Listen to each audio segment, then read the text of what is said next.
નમસ્કાર મિત્રો, સ્વાગત છે તમારું આપણી યુટ્યુબ ચેનલ પર। તો મિત્રો, હાલમાં મનસુખભાઈ રાઠોડનો એક ઓડિયો વાયરલ થયો છે, જે આપણા દેશમાં નહીં પરંતુ અમેરિકામાં થયો છે। તો મિત્રો, આપણે પણ જાણીએ કે આ વિડીયોમાં એવું શું છે કે આ આટલો બધો વાયરલ થઈ રહ્યો છે। તો મિત્રો, એ પહેલાં જો તમે ચેનલ પર નવા હોય તો ચેનલ સબસ્ક્રાઈબ કરવાનું ભૂલતા નહીં। હા, બોલો બોલો। હિન્દુસ્તાનથી નીતિનભાઈ પટેલ બોલું, અમેરિકાથી। પહેલા આપણે વાત થઈ હતી 10-15 દિવસ પહેલા, તો તમે કહ્યું હતું કે કઈક રેકોર્ડિંગ ની વ્યવસ્થા થાય, વોટ્સએપ કોલ સિવાય સાદા કોલ ઉપર વાત થાય તો કરજો, એવું તમે મને કહ્યું હતું। પછી ફ્રી નતો પડ્યો, થોડો કામના ઉલઝનોમાં ટાઈમ ન મળ્યો, અને દિવસ નાઈટ નો ડિફરન્ટ હોય ને ટાઈમિંગ નો, એટલે વાત નથી થઈ શકી। કાંઈ વાંધો ન, તો મેં આમાં રેકોર્ડિંગ અમે સ્ક્રીન રેકોર્ડિંગ કરી લીધી। સરસ, બોલો બોલો। સરસ।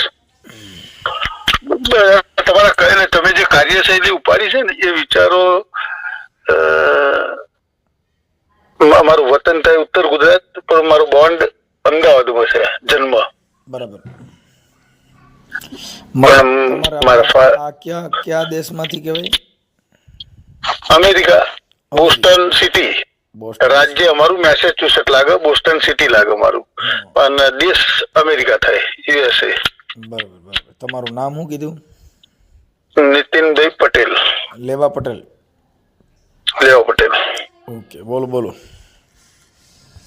એટલે આજે તમે જે અંધશ્રદ્ધા વિશેનું જે કાર્યશૈલી કરી રહ્યા છો ને, એ જે તમે તમારા ડોટરના પ્રસંગો કર્યા, અને એ બધામાં મારા ફાધર પણ એટલા વર્ષ પહેલા, ધારો કે અમારા ગામની અંદર મારા ફાધર અગ્રણી હતા, 20 વર્ષ સરપંચ રહેલા હતા। તો જે પાર્વતી વ્રત કરે છોકરીઓ, પેલી ગોયરો પહેલા, તો એમ મને ખબર છે, ત્યારે તો હું નાનો હતો, 70ના દશકની વાત કરું છું। ત્યારે બ્રાહ્મણ જે પૂજા કરાવે, એમાં ફક્ત વાણિયા બ્રાહ્મણ ક્ષત્રિય પટેલોની છોકરીઓને વિધિ કરતા, એની પૂજા કરાવતા। 5 દિવસની પૂજા હોય મહાદેવમાં, સવારમાં છોકરીઓ જાય। તમારા વિસ્તારમાં સૌરાષ્ટ્રમાં એ સિસ્ટમ છે કે નહીં મને ખ્યાલ નથી, બાકીના મધ્ય ગુજરાત, અમદાવાદ જિલ્લો, બરોડા, ખેડા, ઉત્તર ગુજરાતમાં સિસ્ટમ છે। શ્રાવણ ગૌરી અષાઢ મહિનામાં, સાહેબ અષાઢ મહિનો બેસતા સાથે આવતો હશે, ગૌરી વ્રત ક્યાં છે ને જેને, એમાં બરાબર। તો બ્રાહ્મણ એ જમાનામાં પૂજા કરવા તૈયાર નતા। મારા ફાધર એવું કહેતા કે ભાઈ, આ બીજી બધી જે દેવી પૂજક હોય, રાવણ હોય, પ્રજાપતિ હોય, લુહાર હોય, બીજી છોકરીઓને કેમ નહીં?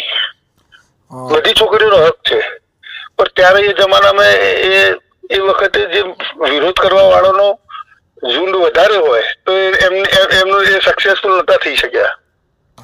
અને એ વસ્તુ હજી સુધી પણ હજુ ગામડાઓમાં ક્યાંક હું કોઈક સાથે કોઈક મિત્રતાઓ બધે જ્યાં જ્યાં કનેક્શન હોય ત્યાં ચર્ચાઓ કરતો હોઉં, તો હજી પણ આજે પણ લોકો હજુ અંધશ્રદ્ધામાં છે સાહેબ। એમાં ચાહે શેડ્યુલ કાસ્ટ હોય, એટલે તમે SC ST માં જે ગણતા હોઈએ કે OBC માંથી આવતા હોય, અત્યારે તો પાછા OBC વાળા થોડા બેસતા હોય છે પૂજા, પણ હજુ SC ST વાળા નથી બેસવા દેતા આજના દિવસ સુધી। જાતિવાદી માનસિકતા ધરાવતા હોય ને। હાજી, એટલે તમે જે હોય, હવે વિદેશમાં અત્યારે તમે જોવું, જ્યાં દેવી દેવસ્થાનના બધાના મૈડા થવા, કેમ કે આપણા ગુજરાતી જ્યાં જાય ને ત્યાં બધા માતાજી લેતા જ જાય ભેગા। અરે સાહેબ, વાત નહીં કરો। અમારા બોસ્ટન માંથી, અમારે અહીંયા બધા જિલ્લાની, જે હું રહું છું ને બોસ્ટનમાં, ત્યાં ગુજરાતીઓનું ઝુંડ ઝાખું। તમે અહીં ફરતા આવીએ તો અવારને કાંટો 10 કિલોમીટર ફરો તો તમને એવું ના લાગે કે અમેરિકામાં ફરો છો, ગુજરાતમાં ફરો તો એવું લાગે। તો પેલા ઢબુડી માતા નીકળ્યા હતા ને, ઓ સાહેબજી, વાત નહીં કરો, લોકો અહીંયાથી ફોન ઉપર બાધા લેતા હતા। એટલે એ તો પછી આપણા જ્યાં જાય ને આવે, એમાં એવું છે કે જે ટીબી છે ને, ટીબી ચેપી રોગ કહેવાય, એમાં દેવગતિનો રોગ છે ને, ચેપી રોગ છે, જ્યાં જાય ને આવડા રોગ ભેગો લેતા જાય, સમજ્યા?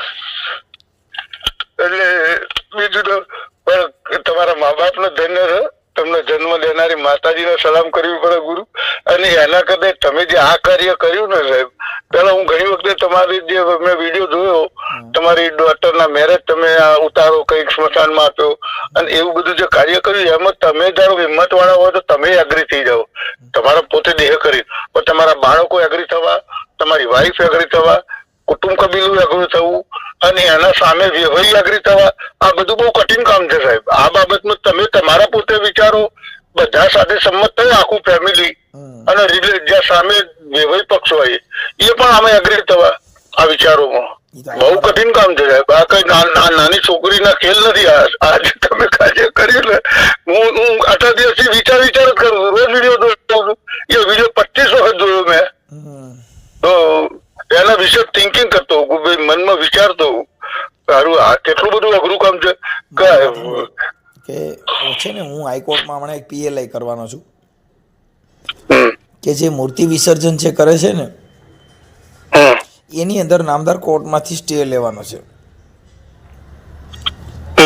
કેમ કે જો દશામાની મૂર્તિ પધરાવવામાં ઘણી બાયું, હજારો બાયું મરી ગયું દશામાની મૂર્તિ પધરાવવામાં. હમણાં જ મેં ન્યૂઝ વાંચ્યા, પાટણમાં એક જ ફેમિલીના ચાર જણા મરી ગયા. કઈ આવી રીતે કઈ પધરાવા ગયા ને એમ નદીમ ખડકા. હવે છે ને ગણેશ વિસર્જનમાં હજારો માણસો મરી ગયા. હવે એના બાલ બચાવની એની દશા હું. હવે આ ઓલો પથ્થરનો મૂર્તિ પધરાવવામાં જીવતા ગણે મરી ગયા કેટલાય. શું થયું? પણ મેં છે ને સાહેબ, હું મારા માહોલમાં, હું રાજકોટ ગુરુકુળમાં ભણેલો છું. કાલાવા ડોડું પડાયું ને, હા, બહુ જૂનું ગુરુકુળ હતું. હું 1975 થી 80 સુધી ત્યાં ભણ્યો હતો. બરાબર. એટલે સ્વાભાવિક છે કે મૂર્તિ પૂજા માનતો હોઉં, મારા બાપ દાદા માનતા હતા. પણ મેં જ્યારથી દયાનંદ સરસ્વતીને વાંચ્યું ને એમનું પુસ્તક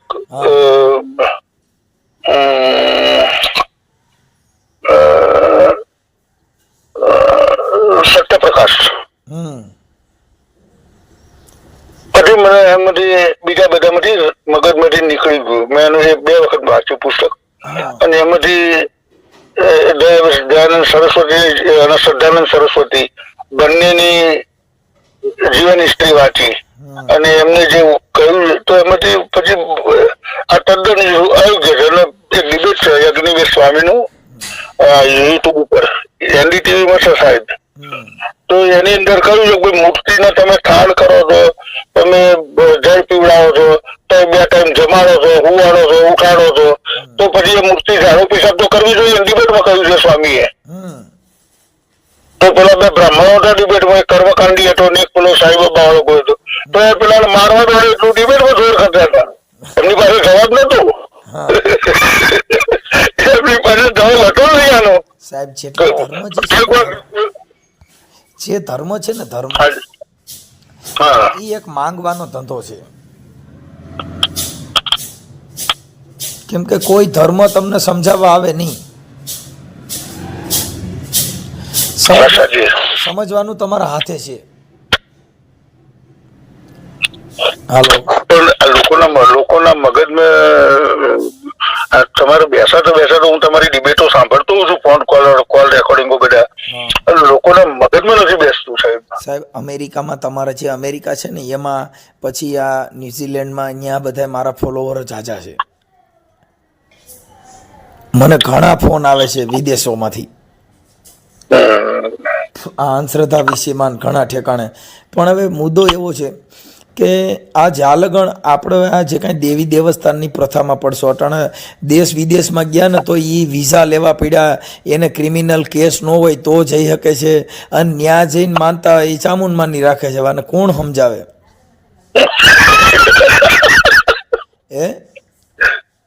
સાચી છે.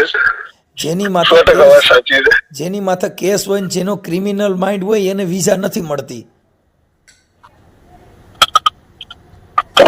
સાચી સવારી. કેમ કે તમે ઘણી વખત તમે હું આ ડિબેટોમાં 2 કલાકના રેકોર્ડિંગ છે, 1000 કલાકના છે, લોકોની સાથે કેટલી ભેજામારી કરો છો તો એને મગજમાં નથી બેસતું. અહીં હું હેલો હા બોલો બોલો બોલો હેલો હા બોલો હેલો હા બોલો હેલો હા બોલો હેલો હા બોલો, અવાજ આવું ચાલુ છે. હેલો હા ચાલુ છે.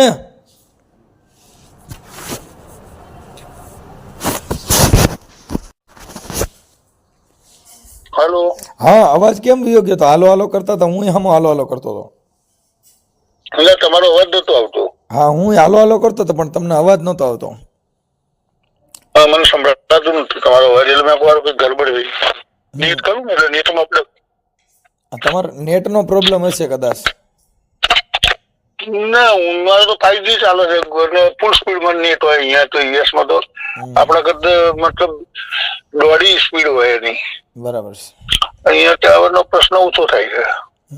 ખબર નહીં હવે આ તો નેટ છે, અપડાઉન થયું હોય વાતાવરણ. મારે વરસાદનું છે તારે એટલે થયું હોય.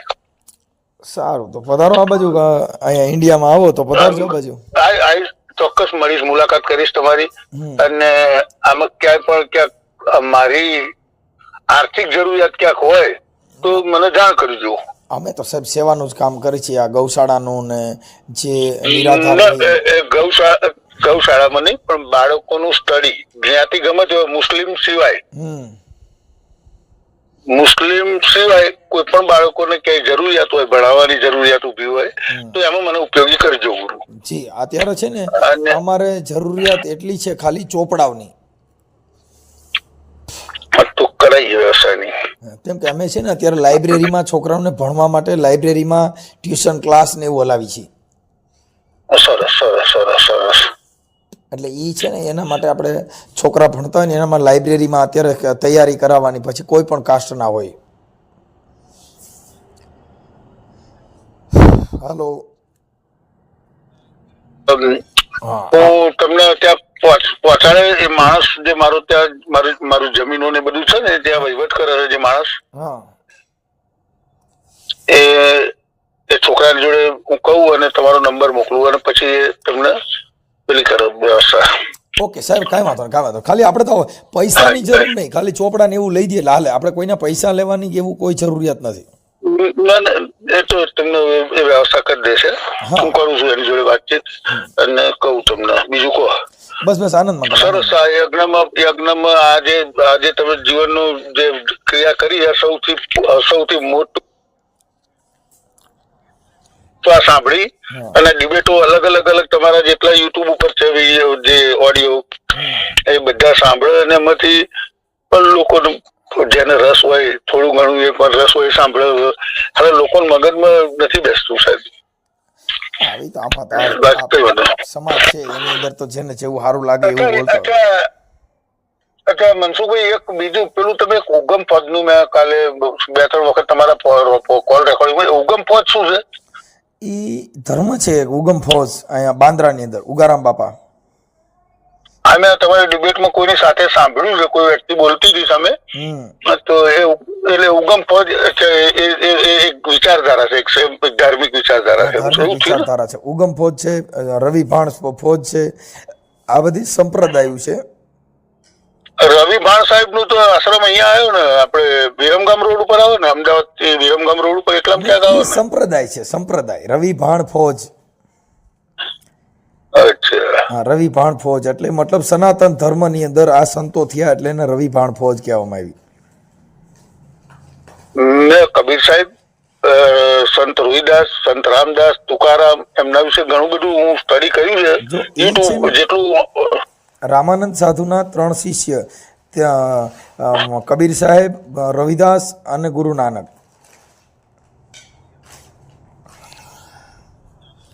નથી મને. હા, એ 3 એના શિષ્ય છે. અચ્છા. પણ એ ઘણા બધા સંતોએ વર્ષો પહેલા, તુકારામ ને તો બધા ઘણા વર્ષો પહેલા થઈ ગયા. નાનક 13મી સદીમાં થયા. તો પણ એ લોકો જજુમ્યા તો છે જ આની અમે, પણ હવે તારા કેટલી બધી આટલા બધા વર્ષો થઈ ગયા તો લોકોના મગજમાં નથી બેસતું સાહેબ. અત્યારે આટલું હોવા છતાં છે ને, આટલો કાયદો હોવા છતાં હજી જાતિવાદી માણસો છે ને એ જમણવાર અલગ રાખે છે, જમણવારમાં જુદા બેહાડે છે, દાઢીઓ કરી દેતા નથી, મૂછું રાખવા દેતા નથી, ઘોડે માથે ચડવા દેતા નથી. જેટલા જાતિવાદી છે જેનામાં માનવતાની ભાન નથી, બધાય ગધાડા જેવા છે ને, એ બધાને કઈ માણાની ભાન જ નથી. સાચી છે, 100% વાત સાચી છે કેમ કે મારી. જેને જાતિનો નશો છે, એને કંઈક પૈસાના નશા છે, જેને ધર્મના નશા છે, એને માનવતાની ભાન નથી. પણ અહીંયા આગળ એવું થયું સાહેબ, હવે આ બધાના કારણે તો સાહેબ અહીંયા જે સોસાયટી ત્યાં જ નથી પ્રોબ્લેમ, તમારા ડિબેટમાં છે કે ભાઈ સોસાયટીમાં મકાન અમુક જ્ઞાતિ નહીં મળવા દેવાનું, અમુક સાઈડમાં વેચવા બિલ્ડરો વાપર નહીં, એવું અહીંયા છે. કઈ ઇન્ડિયાનો જાય ને તો ધોળિયા ભાગી જાય બિચારા. આપણા ત્રાસથી જે સારી પ્રજા છે, સારી કોમ્યુનિટી છે, ધોળિયાઓની કોમ્યુનિટી સારી છે ગુરુ, તો પણ એ લોકોને એટલો બધો આપણા ધોળિયાઓની સોસાયટીમાં એક જણો ઘૂસે ને તો વચ્ચે આજુબાજુ 4 ધોળિયા બધા વેચીને જતા રહે. આપણે એટલે હારા માણસ ના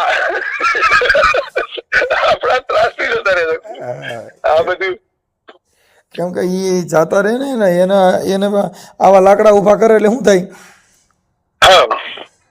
કેમ કે ત્યાં કણે ઘણી થાપલા કરે, ત્યાં કણે કારકામાં બિહાડે એટલે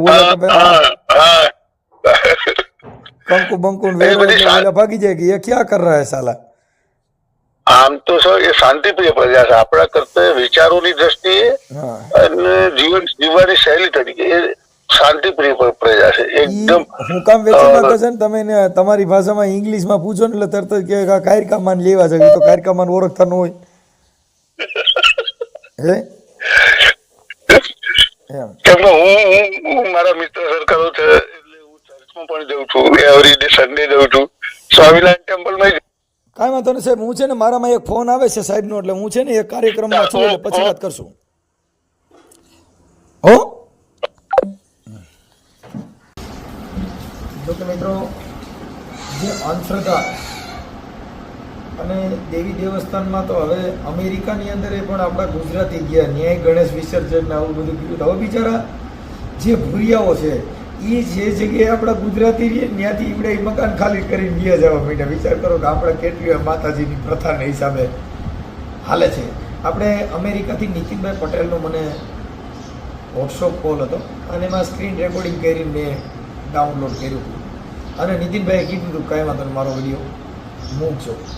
પણ જે કંઈ પરંપરાની પ્રથા છે અહીંથી આપણે નથી કીધી, વિદેશોવાળાએ માને છે. વિદેશોવાળાને ખબર નથી આ ગુજરાતી અહીંથી ગયા ને ત્યાં માતાજીને હારે લઈને ગયા, એટલે ત્યાં અત્યારે ગુજરાતી જે જગ્યાએ મકાનો લે છે ત્યાં ઘણા હુંડવાળા બાપાને દશામાં હાંઠડી વાળીને, એટલે ઓલા ભૂરિયા બિચારા ત્યાંના મકાન વેચીને એ બીજે રહેવા ગયા છે જ્યાં ઓલા રહેતા હોય ત્યાં. અહીંયા તો ગુજરાતની અંદર અને ભારતમાં તો જે ઇલાકા હોય ત્યાં અમુક જાતિને રહેવાની મનાઈ હોય, એમ હવે અમેરિકામાં એ રોગ ગયો છે. જે નીતિનભાઈએ મને કીધું, આપણે તો જોકે ત્યાં ગયા નથી, પણ ત્યાં નીતિનભાઈ પટેલનો મને કાલે વોટ્સઅપ કોલ આવ્યો તો, એ મેં સ્ક્રીન રેકોર્ડિંગ કર્યું. હવે ત્યાં જે ઓલા ભૂરિયા છે ને એ બિચારા મકાનો વેચી, એને ખબર પડે ને કે ભારતના રહેવા આવ્યા છે, એટલે ખબર કે દશામાને હાંઠડીયું ને એ બધું ઉતાર છે, એટલે એવડા લોકોનો ત્રાસ થયો. શું થયું ત્યાં રાતે બધા આવા ડીંગલવાજા ચાલુ કર્યા, બિચારા એ ત્યાંથી અટણ ગામડા મૂકી અને સિટીમાં રહેવા વ્યા જવા માંડ્યા. આટલી આપણી દેવની ગતિ અટણ અમેરિકામાં બીજા વિદેશોમાં જવા માંડી છે, જેનો મને કાલે ફોન હતો. આ ઓડિયો સાંભળો કે આપણો આ જે ટીબીનો રોગ જે છે, ચેપી રોગ, જે માતાજીના ધર્મના વાળા જાતિના વાળા એ અમેરિકાએ પણ આપણે હારે લેતા ગયા પોટલું બાંધી. એટલે ત્યાં જે આવી પરિસ્થિતિ છે, જો કે દેશ વિદેશની અંદર યુટ્યુબની અંદર અત્યારે માણસો જે આપણને સાંભળે છે અને વિચારશ્રેણીની જે ફોલો કરે છે, એ મહત્ત્વની વાત છે. આપણે માતાજીને માન્યા, ભગવાનને માન્યા, પણ જાતિ પ્રથા નથી ગઈ. 33 કરોડ દેવતા, 52 વીર, 64 જોગણીઓ હતી, તો હજી જાતિ પ્રથા નથી ગઈ. કેમ કે એ બધી આપણો એક અંધશ્રદ્ધામાં આપણો આ દેશ પીછાઈ રહ્યો છે, જ્યાં ટીલા ટપકાના ભાડા છે, જ્યાં કંઠ્યુના ભેદભાવ છે, જ્યાં ભગવાનના ભાગ પાડ્યા, જ્યાં માતાજીના ભાગ પાડ્યા, જ્યાં દેવી દેવસ્થાનના ભાગ પાડ્યા, જ્યાં ધર્મના ભાગલા પાડ્યા, આ દેશની ક્રાંતિ કોઈ દી ન આવે. કેમ કે આપણે હજી એમાં જેના મહાણે જુદા, દેવી પૂજકનું શમશાન જુદું, દલિતોનું શમશાન જુદું, પટેલનું જુદું, સામઠેનું જુદું, વાદીવાડાનું જુદું, આના મહાણે જુદા છે. આ દેશની ક્રાંતિ કેમ લાવશે સાહેબ? એટલે જાતિ ભેદભાવ જે છે એ નથી જવાનો. કેમ કે આને ધર્મના નાળે બાંધેલા છે, આમાંથી છૂટી જાય તો થાય. એક વાંદરી હોય ને, વાંદરી, એને વાદી ડોકમાં પટો નાખી દે, પછી ડોહી બની જાય, બધેથી લોટ માગે, બધાયથી પૈસા ઉઘરાવે, પણ એ વાંદરીને એ ખબર નથી કે આ ડોકમાંથી જો પટો કાઢી નાખું ને તો આઝાદ થઈ જાવ. એમ આ બધાય ડોકમાં કોઈ મેલડીના પટા પહેર્યા છે, કોઈએ સાવનમાના પહેર્યા છે, કોઈએ ભગવાનના પહેર્યા છે, કોઈએ જાતના ડોકમાં ગારિયા નાખ્યા છે. એ નીકળતા નથી, એટલે આ એમાંથી આઝાદ નહીં થાય. જો આઝાદ થવું હોય તો માનવ ધર્મને સ્વીકારી લ્યો, જ્યાં માણસથી મોટો કોઈ ભગવાન નથી. એટલે એને કીધું કે બોલે એ બીજો નથી, છે પરમેશ્વર પોતે, નર જ્ઞાની આંધળો બાપુ પથ્થરમાં રહીને પોતે. આવી બધી વાત છે સાહેબ. એટલે સાંભળો આ ઓડિયો નીતિનભાઈ પટેલ અમેરિકામાં, જો કે આ ઓડિયો અટણ અમેરિકામાં ધૂમ મચાવે છે. મનસુખ રાઠોડને સાંભળે છે, મને નથી સાંભળતા, વિચાર શ્રેણીને સાંભળે છે. અમારામાં કોઈ એવું છે નહીં કે અમને જગત સાંભળે. આ મહાપુરુષોની વાતો છે. જય ભીમ, નમો બુદ્ધાય, જય સરદાર, જય કિસાન, જય જવાન.